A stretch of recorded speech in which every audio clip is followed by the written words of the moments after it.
Shopee affiliate ka na ba pero hindi mo alam kung paano mag-share ng affiliate links para makapag-earn ng commission? Minsan gusto na natin magsimula, di ba? Pero hindi lang natin alam kung paano exactly, and that's okay. Kaya naman dito sa video na to ay tutulungan ka kayo ng step by step kung paano tayo makakapag-share ng ating affiliate links gamit lang ang ating cellphone. Yes, ating cellphone. So, ngayon na natin siya gagawin. So, I want you to grab your phone at gagawin natin siya in less than 3 minutes. Ito lang, less than 3 minutes lang, makakapag-share na tayo ng ating affiliate link. So, i-grab nyo na yung phone nyo at mag-share tayo ng affiliate link. So, if you're ready, ang gagawin lang natin una ay i-open natin yung ating Shopee app. So, dyan sa ating Shopee app, sa pinaka-bottom, ay makikita nyo dyan yung Me. So, i-click nyo lang yung Me and then i-scroll up lang natin itong screen na to at makikita natin yung affiliate program. So, i-click lang natin yung affiliate program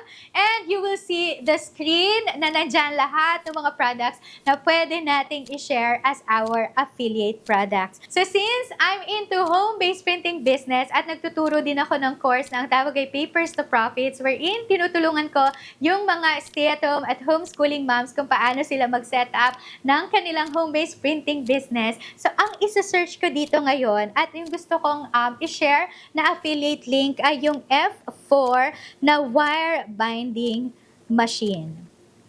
Okay. Tapos, ang click lang natin dyan. So, kung na-search nyo na or na-type in nyo na kung ano yung product na gusto nyong i-share today, ay i-click nyo lang yung search. And then, lalabas na dyan lahat ng mga products related doon sa tinype in nyo na product. So, ang i-click ko dito ay this one because ito yung medyo mababa yung presyo niya. So, dyan sa pinaka-bottom ay makikita nyo dyan yung chat, like, and then share to earn. So, i-click nyo lang yung share to earn and then ito yung screen na makikita nyo. So, meron kayo dyan makikita na Shopee video, WhatsApp, feed, story, scroll nyo lang yan pa left, and then makikita nyo dyan yung Facebook.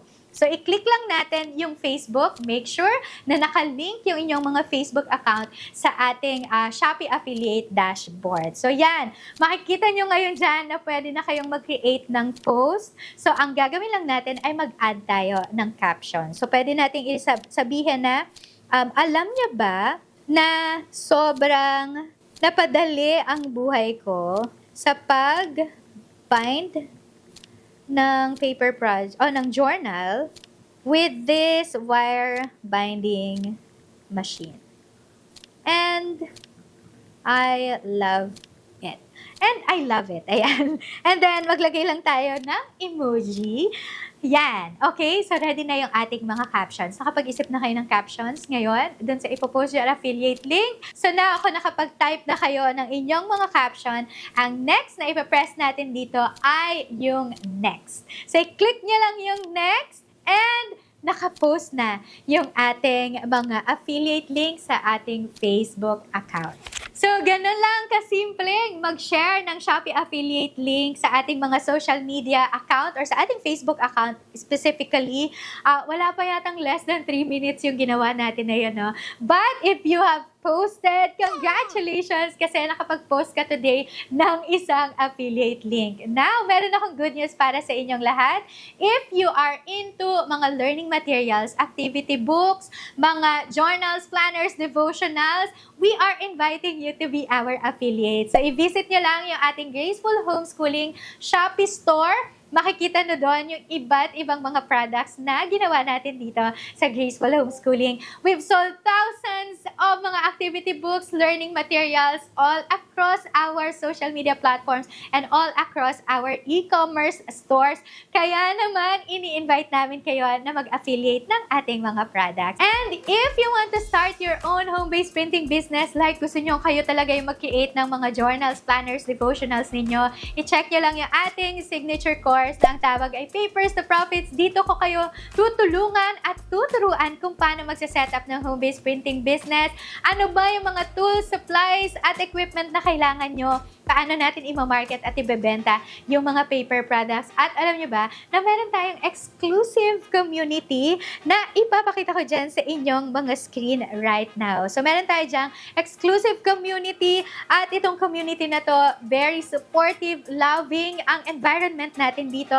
So kahit na parang technically magkakakompetensya tayo, but we still support each other. So now, makikita nyo dyan na meron na tayong 4,000 na mga stay-at-home, homeschooling moms, mga individuals. Meron din tayo dyan na mga men na kasama sa community natin who have started to set up their own printing business at ngayon ay kumikita na habang nasa bahay. You'll see here mga updates ng mga students and also yung mga video lessons natin, tutorials kung paano tayo mag-create ng mga paper products. So there, yan yung ating course na Papers to Profits. I-check nyo na lang yan down in the description box. And thank you so much for joining me today. Please like, share nyo na rin itong video na to at huwag nyo kalimutan na mag-subscribe. I-click nyo lang yung subscribe button at i-turn on yung notification bell para hindi nyo na-miss yung mga ganitong content here in this channel.